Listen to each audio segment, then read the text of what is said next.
और अब वक्त हो गया है प्राइम एट 4 का, जिसमें आप हर एक प्राइम टाइम न्यूज एलिमेंट की ऑप्टिमम डोज हासिल करते हैं।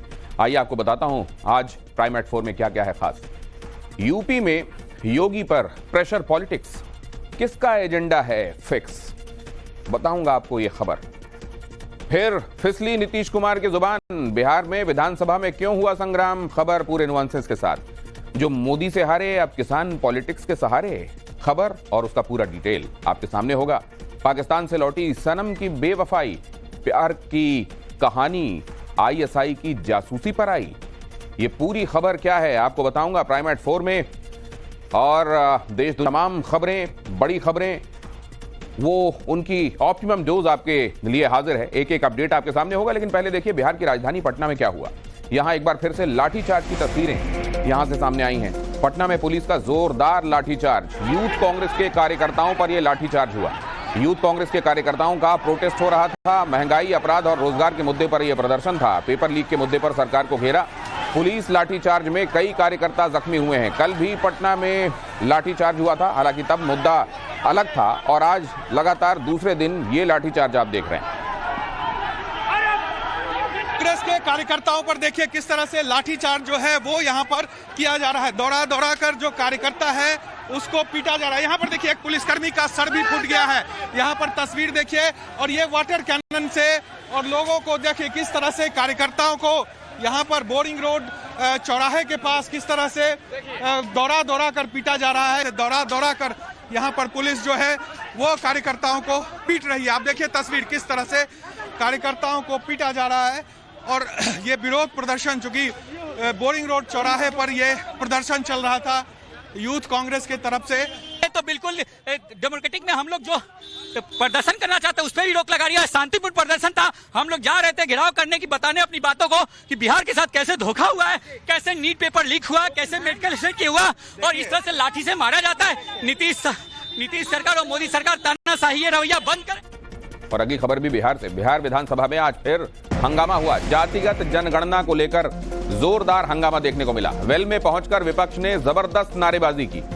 इससे पहले हमने आपको दिखाया था यूनियन बजट के बाद किस तरीके से विपक्ष झुंझुना लेकर यहां पहुंचा था, और आज क्या हुआ वो भी हम आपको दिखा रहे हैं। जातिगत जनगणना को लेकर ये नारेबाजी यहां हुई। अभी यहां हुए हंगामे के कई और इनपुट्स आ गए हैं, पहले ये देख लीजिए। ये बातों का जवाब देने के लिए तैयार है महोदय, हम हर समय तैयार हैं इनकी सारी बातों का जवाब देने के, लेकिन ये लोग तो फर्जी हमदर्दी चाहते हैं। ये फर्जी हमदर्दी चाहते हैं। मुख्यमंत्री जी ने आरक्षण की सीमा बढ़ा दी, कोर्ट ने रोका, तो उच्चतम न्यायालय में अभी हम लोग लड़ रहे हैं, और 9वीं अनुसूची में डालने की अनुशंसा की जा चुकी है। तो यहाँ केवल व्यवधान करना है। और बिहार विधानसभा में विरोध के बीच आरजेडी विधायक रेखा देवी पर सीएम नीतीश भड़क गए। नीतीश ने कहा जिन लोगों के साथ हो उन्होंने कभी महिलाओं को आगे नहीं बढ़ाया। नीतीश ने यह भी कहा तुम महिला हो कुछ नहीं जानती। नीतीश के बयान पर विधानसभा में हंगामा हो गया। बिहार विधानसभा में नीतीश के बयान पर घमासान हो गया। आरजेडी की महिला विधायक पर बिभरते हुए नीतीश कुमार ने कह दिया तुम महिला हो कुछ नहीं जानती। आरक्षण के मुद्दे पर बोलते हुए नीतीश कुमार ने यह भी कह दिया, और उसके बाद इस बयान पर विधानसभा में जमकर हंगामा हुआ। महिला को अरे बोल रही है, कहां से आते इन लोगों के साथ जो है, ये लोग कोई महिला को आगे बढ़ाया था? अरे हम 5 के बाद न महिला को बढ़ाए हैं, बोल रही हो फालतू। इसीलिए हम कह रहे हैं चुपचाप सुनो। इन्होंने कभी किसी महिला को आगे नहीं बढ़ाया, इसीलिए हम कह रहे हैं चुपचाप सुनो। नीतीश कुमार यही नहीं रुके, उन्होंने विधानसभा में यह भी कह दिया कि विपक्ष के लोग मुख्यमंत्री हाय हाय कर रहे हैं, और अगर ऐसे ही कहना है तो मैं कहता हूं आप सबको हाय हाय, आप सब हाय हाय, सब हाय हाय, सब हाय हाय।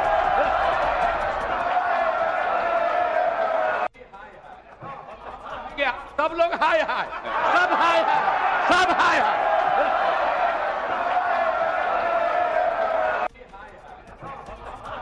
सब लोग हाय हाय, सब हाय हाय, सब हाय हाय। और इस बीच बिहार में विशेष राज्य के दर्जे पर भी खूब हंगामा हुआ। कांग्रेस विधायक झाल लेकर विधानसभा पहुंचे। विधानसभा में झाल बजाकर विरोध किया। उन्होंने कहा कि विशेष राज्य का दर्जा तो मिला नहीं, सरकार अब झाल बजाए। कुछ नहीं मिला, और 5 साल हम लोग एनडीए सरकार झाल बजवाने का काम करेंगे बिहार वासियों से। हम उम्मीद करते थे कि पैकेज हमको मिलेगा, वो नहीं मिला। पैकेज मिलता तो यहाँ बहुत सी लोग युवाओं को रोजगार मिलता, बाहरी इंडस्ट्रियलिस्ट यहाँ आकर के इन्वेस्ट करते, यहाँ टैक्सेशन में हमको रिबेट मिलता, 90,000 जो है 90% का हमको बिना ब्याज का अनुदान मिलता। ये सभी बंद हो गए और 5 साल हम लोगों को जो है झाल बजाने के लिए मजबूर कर दिए। पास कुछ नहीं रह गया है। विपक्ष देख रहा है कि हमारा जनाधार खत्म हो गया है, इसलिए ये झुंझुना बजा रहे हैं। जनता कमर कस के बैठी हुई है कि इनको अस्थायी तौर पर झुंझुना पकड़ा देंगे। ये झुंझुना बजाने वाले हैं, इनको बिहार के जनता का कोई काम नहीं है। विधानसभा होता है जनता के काम के लिए, क्षेत्र के विकास के लिए, सरकार से सवाल जवाब के लिए। इनको सवाल और जवाब से मतलब नहीं है, इनको मतलब है कि हम क्या विरोध में बोले, कौन सा काम विरोध का काम करें। झुंझुना बजा रहे हैं, आगे भी सदा के लिए झुंझुना बजाएंगे। विशेष राज्य का दर्जा देने का वादा लोगों ने किया था और मुख्यमंत्री भी बार बार कहते थे कि बिहार को विशेष राज्य का दिलाने के लिए हम एनडीए की तरफ जा रहे हैं। तो गए तो क्या मिला, बिहार को क्या मिला? सबसे ज्यादा पैसा बिहार को ही दिया। नहीं, आप देख लीजिए ना, सारा चीज देखिए, उठा कर देखिए, सरजमीन पर कहीं कुछ होने वाला नहीं है और बिहार के साथ सौतेलापन व्यवहार हुआ है। और आगे आपको दिखाने वाले हैं कांग्रेस नेता राहुल गांधी की किसान पॉलिटिक्स। लेकिन उससे पहले एक बड़ी खबर, काठमांडू विमान हादसे में एक बड़ा अपडेट सामने आ रहा है। हादसे में विमान के पायलट को बचाने की कोशिश चल रही है, उनको रेस्क्यू किया गया है। नाजुक स्थिति में उसका इलाज रहा है। विमान हादसे में 18 लोगों की मौत की पुष्टि हो चुकी है। टेक ऑफ के दौरान यह विमान हादसा हुआ। विमान में करीब 19 लोग सवार थे, जिनमें से 18 लोगों की मौत की पुष्टि हुई है। वहीं विमान का पायलट गंभीर रूप से जख्मी है, जिसका इलाज चल रहा है। कैप्टन का नाम शाक्य बताया जा रहा है। हादसे का शिकार हुआ विमान शौर्य एयरलाइंस का बताया जा रहा है, जो काठमांडू के त्रिभुवन अंतर्राष्ट्रीय हवाई अड्डे पर उड़ान भरने के दौरान हादसे का शिकार हो गया। पोखरा जा रहे विमान में क्रू मेंबर समेत कुल 19 लोग मौजूद थे। हादसे के बाद पूरे एरिया में धुआं छा गया। घटना के कई फुटेजेस भी सामने आए हैं, जो इस वक्त हम आपके सामने रख रहे हैं, ताकि आपको यह स्पष्ट हो सके कि ये पूरा हादसा हुआ कैसे। क्रैश का सीसीटीवी आप बाईं तरफ देख रहे हैं। जमीन में किस तरीके से गिरा प्लेन, वो आप देख रहे हैं स्क्रीन में दाईं तरफ ऊपर। रेस्क्यू ऑपरेशन का वीडियो, उसके बाद वहां पर घटनास्थल पर लोग पहुंचे, एयरपोर्ट स्टाफ पहुंचा और लोगों को रेस्क्यू किया जाना शुरू हुआ। हालांकि सिवाय कैप्टन के बाकी लोग भाग्यशाली नहीं रहे और कैप्टन भी अभी जिंदगी और मौत के बीच में झूल रहा है। जमीन पर गिरते गिरते ही बड़ा धमाका हुआ और पूरे इलाके में धुआं ही दिखाई दिया। इस तरीके से यह हादसा।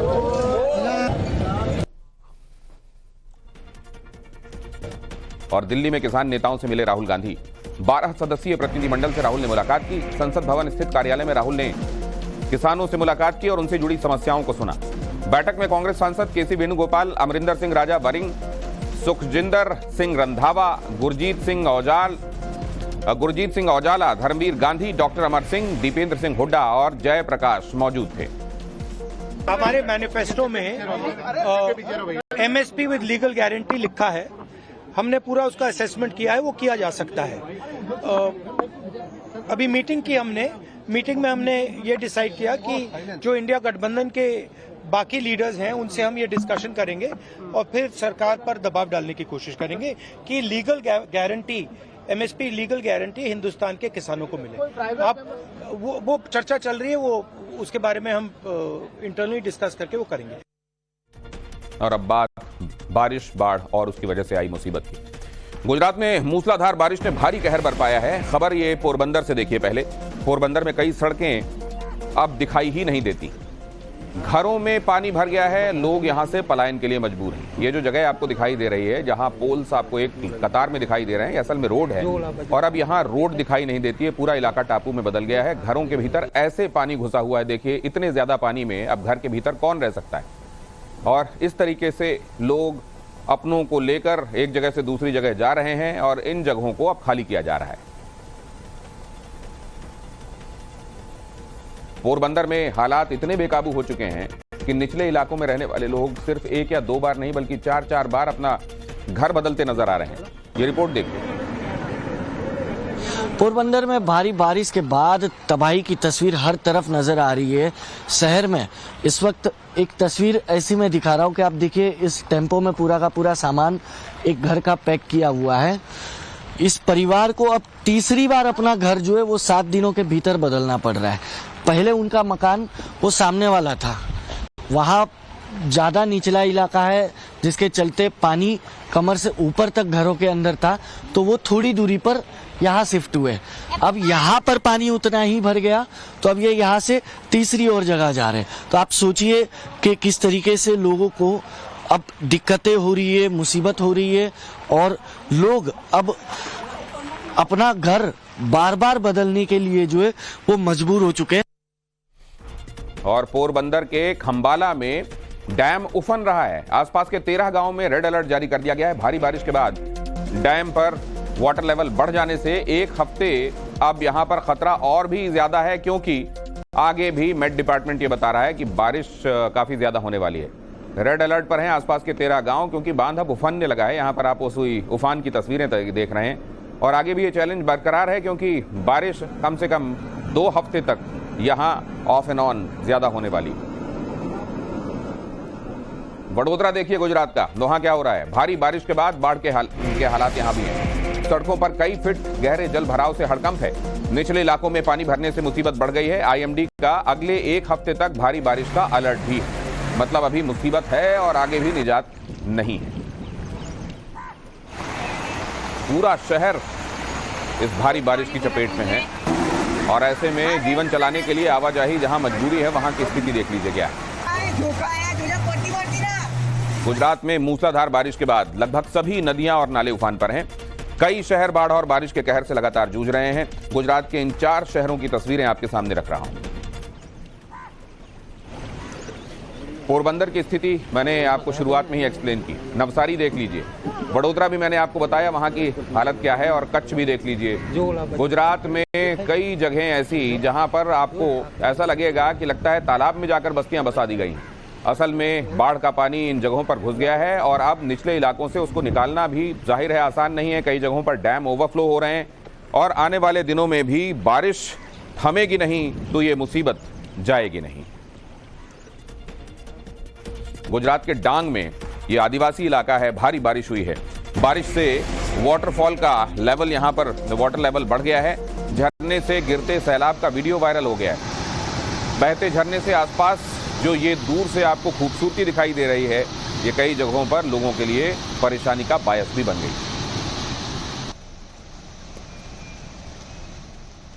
गुजरात के भरूच से अगली तस्वीर मैं आपको दिखाने वाला हूं। भरूच में भारी सैलाब के बीच पुलिस की मुस्तैदी देखिए। सैलाब में खड़े ट्रैफिक कंट्रोल करते हुए जवान नजर आए। ये कहलाती है अपने फर्ज के लिए प्रतिबद्धता, अपनी ड्यूटी के लिए कमिटमेंट। गुजरात के गृहमंत्री हर्ष सांघवी ने पुलिस के जवानों की सराहना करते हुए वीडियो शेयर किया है।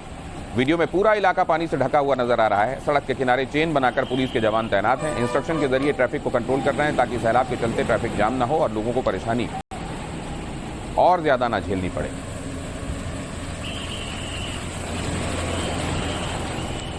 और इस बीच एक बड़ी खबर आ रही है, वो आपको दिखाता हूं। केशव प्रसाद मौर्य से मुलाकात पर बोले ओपी राजभर, जनता के कामों से एक दूसरे से मुलाकात होती है। जनता के कामों की वजह से हम आपस में मिलते रहते हैं, ओपी राजभर ने कहा। सोमवार को यूपी सरकार में मंत्री ओम प्रकाश राजभर और डिप्टी सीएम केशव प्रसाद मौर्य के बीच मुलाकात हुई थी। केशव प्रसाद लगातार ओबीसी नेताओं से मुलाकात कर रहे हैं, जिससे यूपी की सियासत में कई मायने उसके निकाले जा रहे हैं।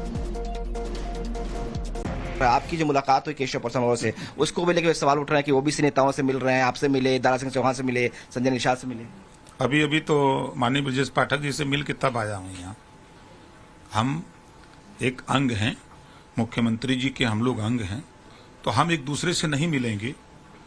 और कोई बात है, कोई समस्या है, कोई मरीज अगर मान लीजिए पीजीआई भर्ती नहीं हो रहा है, तो अगर मिलने से भर्ती हो जाए, अगर कोई वीडियो किसी हमारे ब्लॉक में ब्लॉक प्रमुख को दिक्कत हो रही है, कोई वीडियो को अगर वहां से हटाना है या वहां भेजना है, तो किससे मिलेंगे?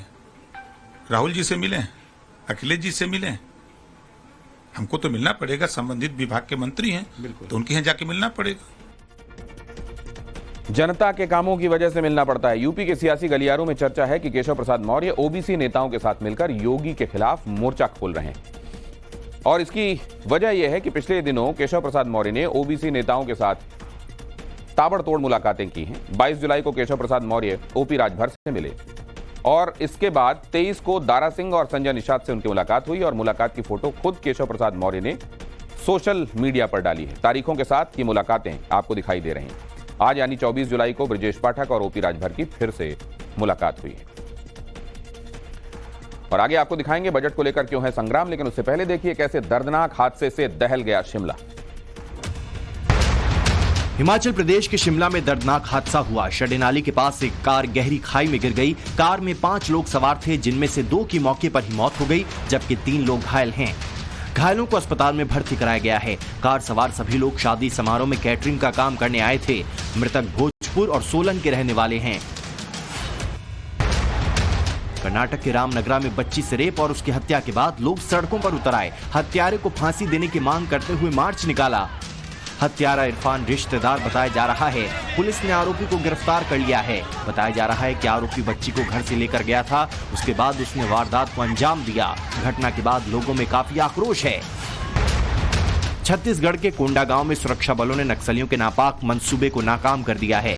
पुलिस ने जंगल से 10 किलो का जिंदा आईईडी बम बरामद किया। डिस्पोजल टीम ने आईईडी को मौके पर ही विस्फोट कर नष्ट कर दिया। बता दें, नक्सल विरोधी अभियान से नक्सली बौखलाए हुए हैं, जिसके चलते वे सुरक्षा बलों को नुकसान पहुंचाने के लिए इस तरह के आईईडी बम जंगलों के रास्तों और पगडंडियों में प्लांट करते हैं, लेकिन उनकी इन चालों को सुरक्षा बलों ने नाकाम कर दिया।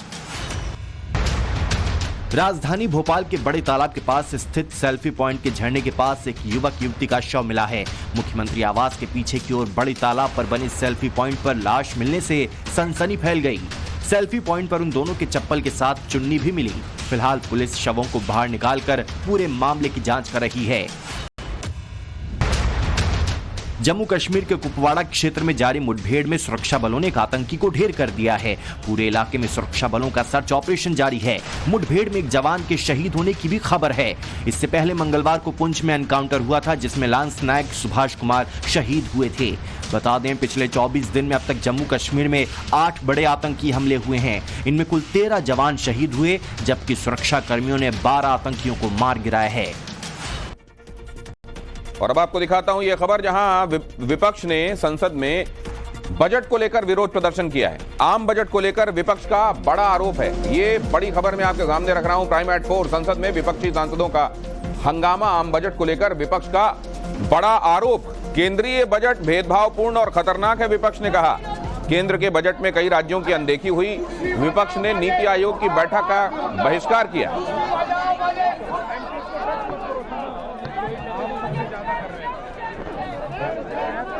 और संसद परिसर में इंडी गठबंधन के सांसदों का प्रदर्शन।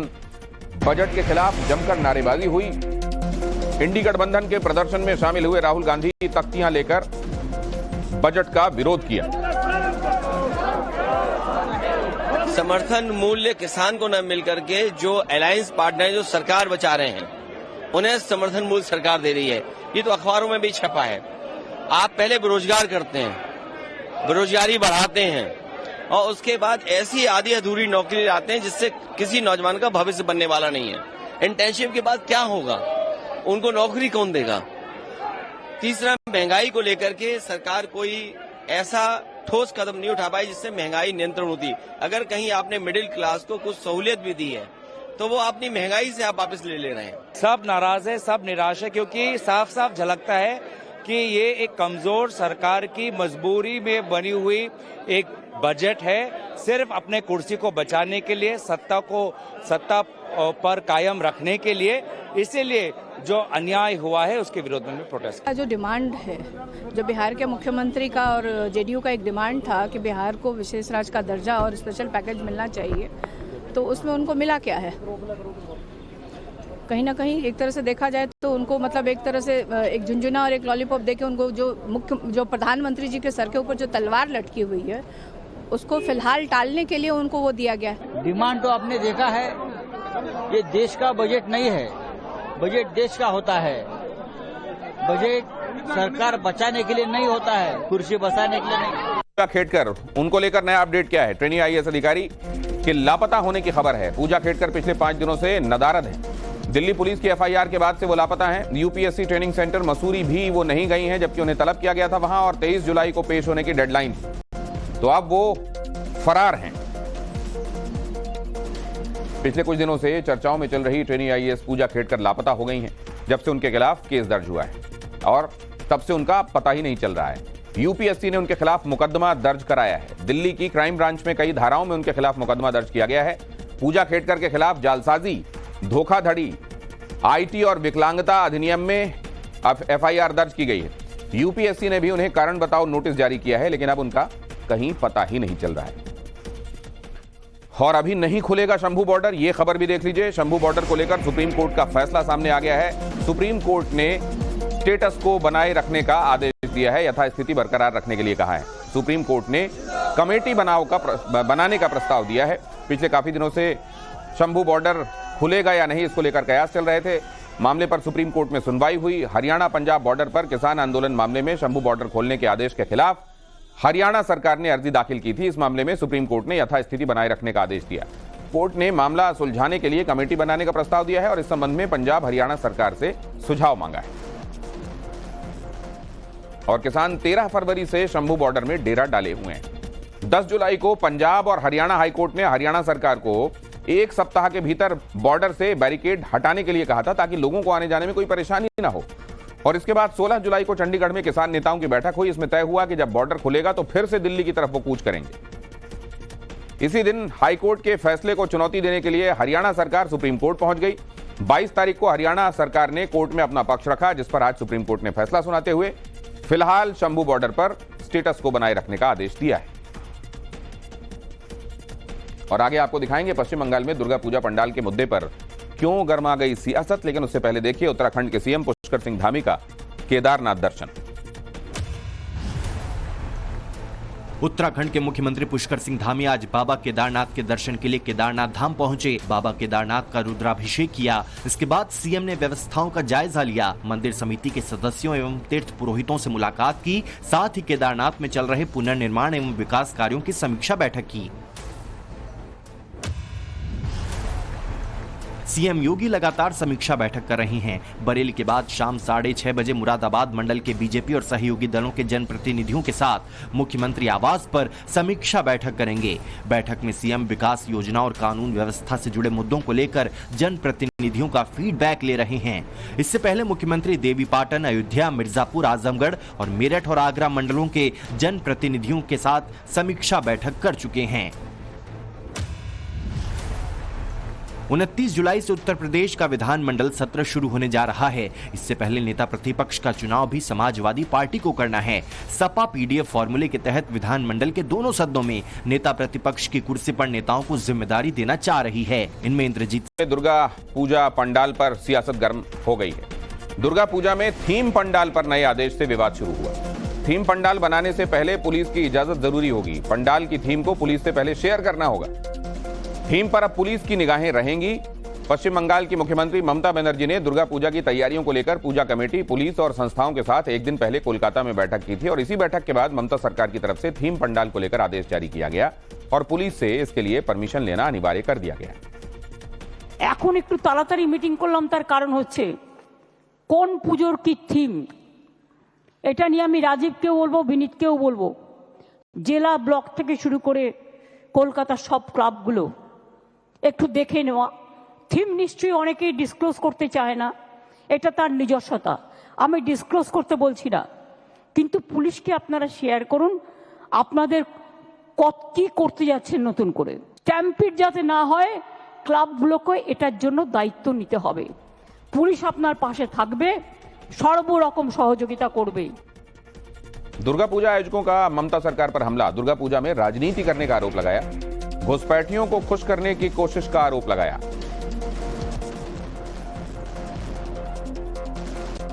कंट्रोल नहीं, हिंदू का पूजा को दबाया जा रहा है। हिंदू लोगों का पूजा को दबाया जा रहा है। कंट्रोल से उसे क्या मतलब है? पहला है कि पंडाल कितना बड़ा होगा वो मुख्यमंत्री भी नहीं बोल सकता है, वो सीएम नहीं बोल सकते हैं, वो पुलिस वाला नहीं बोल सकते हैं। वो हाई कोर्ट पहले से एक डायरेक्टिव्स है। I am sure about it कि हमारी चीफ मिनिस्टर साहिबा को इसके बारे में कुछ पता नहीं है। हमारा चीफ मिनिस्टर मैडम को पता ही नहीं है कि एक पंडाल का हाइट क्या होना चाहिए, एंट्री और एग्जिट का जो हाई कोर्ट ने डिसाइड करके बोल दिया है कितने होने चाहिए, ये सब उनको पता ही नहीं है। उनको दबाव नहीं डालना है, मैं दबाव डाल रहा हूं, ये किसी और गुट को दिखाना है कि देखो मैं कैसे दबा रहा हूं। उनको थोड़ी वहां से बांग्लादेशी लोगों को लाना है, नहीं लाना है, कोई आएगा नहीं, मरेगा तो अपना देश में मरेगा। पाकिस्तान से आई नगमा और सनम खान पर एफआईआर दर्ज हो गई। फर्जी दस्तावेज के मामले में पुलिस ने एफआईआर लिखी है। पुलिस आईएसआई के एंगल से जांच कर रही है। नगमा नूर सनम खान बनकर गई थी पाकिस्तान। थाने की एक युवती ने पाकिस्तान में रह रहे दोस्त से मिलने के लिए फर्जीवाड़े का ऐसा खेल खेला कि जांच एजेंसियां उलझ गईं। पहले तो उसने अपना नाम बदला और फिर फर्जी आधार कार्ड और पैन नंबर के सहारे वीजा लेकर पाकिस्तान भी चली गई। पुलिस ने आरोपी महिला को हिरासत में ले लिया है और उसकी कहानी के उलझे ताने बाने को सुलझाने के लिए अब उससे पूछताछ हो रही है। फेसबुक पर दोस्ती, व्हाट्सएप पर मोहब्बत, ऑनलाइन निकाह और पाकिस्तान की यात्रा। फिर नगमा कैसे बन गई सनम, एक एक कड़ी आपको बताता हूं। ये सनम बेवफा किस्सा हुआ कैसे। पाकिस्तान से आई महिला का पूरा नाम नगमा नूर मकसूद अली है। फेसबुक पर नगमा की पाकिस्तानी शख्स बाबर बशीर अहमद से दोस्ती हुई, दोस्ती प्यार में तब्दील हुई और ऑनलाइन निकाह हो गया। पाकिस्तान जाने के लिए नगमा ने फर्जी कागजात बनाए। नगमा नूर से नाम बदलकर सनम खान रख लिया। नगमा ने यह फर्जीवाड़ा 2023 से 2024 के बीच में किया। 27 मई को नगमा उर्फ सनम खान पाकिस्तान गई। 1.5 महीने बाद 17 जुलाई को नगमा वापस मुंबई आ गई। पुलिस ने नगमा उर्फ सनम खान को हिरासत में लेकर पूछताछ की। पुलिस इसमें जासूसी वाले एंगल से, आईएसआई वाले एंगल से भी जांच कर रही है। अगर दोस्ती में सिर्फ मुलाकात की बात थी तो फर्जी दस्तावेज बनवाने की आवश्यकता नहीं थी। पुलिस ने सनम खान पर फर्जी डॉक्यूमेंट्स बनाने के मामले में एफआईआर दर्ज की है। सनम शादीशुदा है, उसके पति का नाम मकसूद अली है, जो पुलिस मकसूद को लेकर भी सनम से पूछताछ कर रही है। सनम अगर दोस्ती में सिर्फ मिलने गई थी तो जाहिर है इस तरीके से डॉक्यूमेंट्स को फोर्ज करने की जरूरत नहीं थी। हमारे संवाददाता ने सनम से बातचीत की। दोस्ती और पाकिस्तान जाने की हकीकत के विषय में उसने क्या कहा, सुनिए।